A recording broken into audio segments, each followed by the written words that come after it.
A rendezvous at the White House, but a confrontation lies ahead. President Trump and French President Macron met today and discussed differences over the Iran nuclear deal. Their summit came as Iran warned the U.S. not to break the deal. Yamiche Alcindor begins our coverage. With a 21-gun salute and a military band in revolutionary dress, President Trump welcomed the leader of America's oldest ally. The beautiful friendship between the United States and France, forged in revolution, has changed the course of history.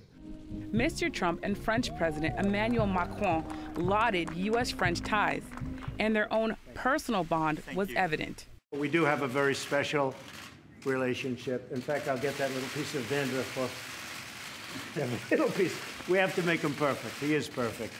Macron hoped to build on that goodwill in urging Mr. Trump to maintain the Iran nuclear deal by a May 12 deadline.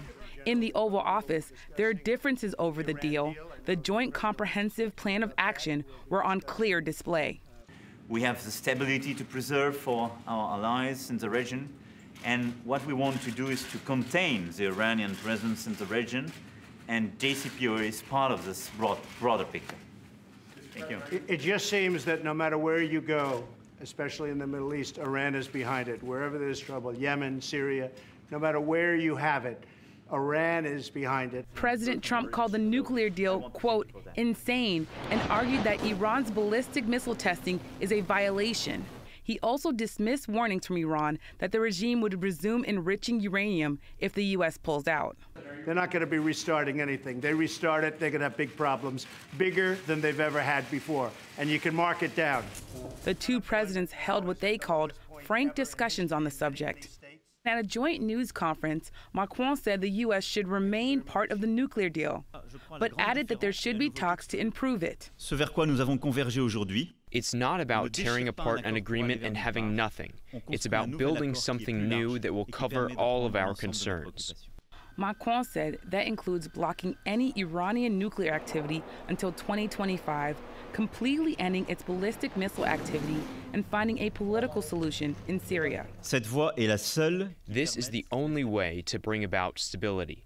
Mr. Trump, in turn, said he wants an entirely new agreement. I think we will have a great shot at doing a much bigger, maybe deal, maybe not deal. We're going to find out whether or not it will be possible to do a new deal with solid foundations, because this is a deal with decayed foundations. It's a bad deal. Still, Iranian President Hassan Rouhani declared today that a U.S. withdrawal from the existing deal would be a betrayal. Foreign Minister Javad Zarif followed up this afternoon in New York.